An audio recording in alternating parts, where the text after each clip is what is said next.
तो पश्चिम बंगाल में अगले साल चुनाव है और उससे पहले एक के बाद एक विवाद शुरू हो रहा है, जहां पश्चिम बंगाल इस समय राजनीतिक अखाड़ा जो है वो बन गया। सौरभ दत्ता हमारे साथ कोलकाता से जुड़ गए हैं।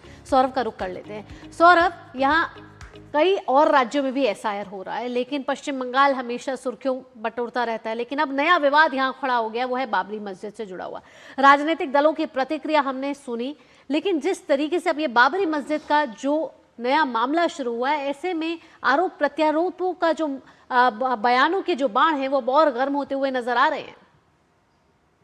जी देखिए, बिल्कुल भावना जी, ये जो बाबरी मस्जिद को लेके अभी जो यहाँ के राजनीति गरमाई हुई है, 2 हफ्ते पहले भी ये नहीं था। 2 हफ्ते से 3 हफ्ते से पहले अचानक से ये मुद्दा सामने आया है, जब एसआईआर को लेके लगातार एक तरफ दिखाया जा रहा था कि हकीमपुर पोस्ट का जो तस्वीरें सामने आ रही थी, अभी तो मध्यमगाम का भी तस्वीर सामने आ रही है, जो दिखा रहा था कि यहाँ पे यहाँ की जो सरकार है, सरकार की कार्यकर्ताओं के जरिए ये हर सरकारी योजना की सुविधा लेते थे और ये घुसपैठिए यहाँ पे एकदम निश्चिंत होके अपना यहाँ पे दिन गुजरान करते थे। तो इसके चलते जब ये सारी तस्वीर आ रही थी, तब हमने क्या देखा, तब अचानक से ये मुद्दा पकड़ लिया दूसरी तरफ से। तो इसके लिए एक जो सवाल खड़ा हुआ है कि हुमायूं कबीर आखिर किसका मुनाफा करने के लिए मैदान में उतरा है। टीएमसी का कहना है कि वो गद्दार है। टीएमसी का कहना है कि हुमायूं कबीर असल में बीजेपी का अस्त्र है, वो बीजेपी का हाथ मजबूत कर रहे हैं। बीजेपी का कहना है कि हुमायूं कबीर टीएमसी का एजेंट है।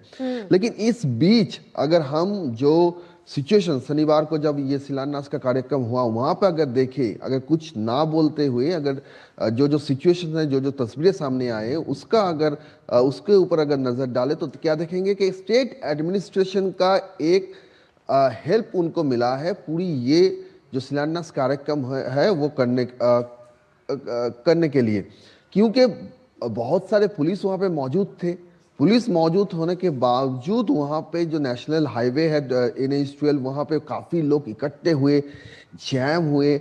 एक अप्रूवल जो मंच जो हुआ, फिर भी उन्होंने अगर पुलिस का, अगर एडमिनिस्ट्रेशन का अगर उनका हेल्प ना लिया होता तो ये संभव नहीं होता।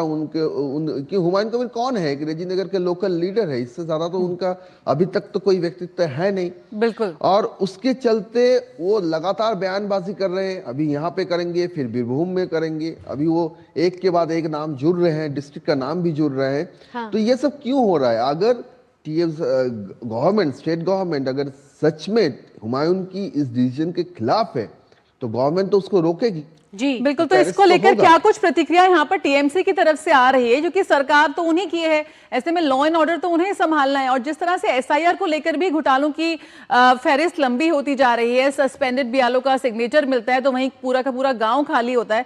इस तरह के हथकंडों से गांव में लोग वापस आ रहे हैं क्या? जया जी देखिए, एक ये मुद्दा अभी इसी तरफ से टर्न लिया है कि ये जो बाबरी मस्जिद वाला मुद्दा है, वहां पे क्या देखा जा रहा है कि जो वोट बैंक है, उस वोट बैंक का जो गणित है, वो गणित कहीं पे कोई कैलकुलेशन चल रहा है कि किसको कितना लाभ उठाना है, उसका एक अलग स्ट्रेटेजी चल रहा है। दूसरी तरफ एसआईआर को अगर मानेंगे तो एसआईआर को लेकर मैंने पहले ही बोला कि हकीमपुर पोस्ट का तस्वीरें सामने आई है, अभी मध्यमगाम का तस्वीरें सामने आई है, और कमीशन एक के बाद एक ऐसा स्टेप ले रही है। उनका कहना है कि जो एसआईआर का जो स्पिरिट है कि कोई भी वैध वोटर का नाम कट ना जाए और कोई भी अवैध वोटर का नाम लिस्ट में उनका नियुक्ति ना हो। ये जो बात है, इस बात को लेकर कभी बारुईपुर पूर्व का इंसिडेंस आता है, कभी मध्यमगाम का तस्वीर आता है। तो इनका ये कहना है कि अभी वो जो कर रहे हैं, अभी तो ड्राफ्ट रोल्स 16 को पब्लिश होगा, 11 तारीख को एनुमरेशन का जो डिजिटाइजेशन का जो काम है उसका डेडलाइन है।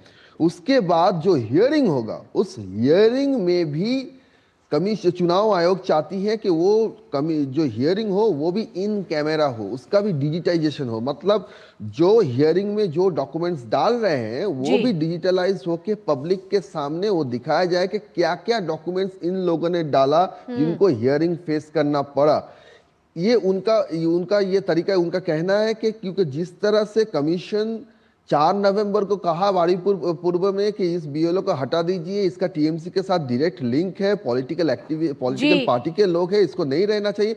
फिर भी 25 नवंबर उनका सिग्नेचर है, ऐसा एनुमरेशन फॉर्म सामने आ रहा है। तो इस सारी बातें को लेकर कमीशन, चुनाव आयोग हियरिंग प्रोसेस इन कैमरा करना चाहती है और उसका रिकॉर्डिंग रखना चाहती है। और अभी 55 लाख ऐसे फिगर है जो कहा जा रहा है कि इनका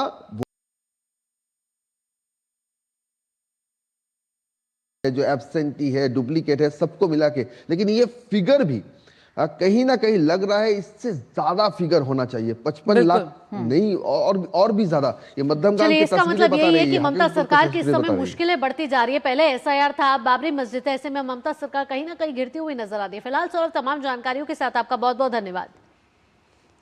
और जमीन के बदले नौकरी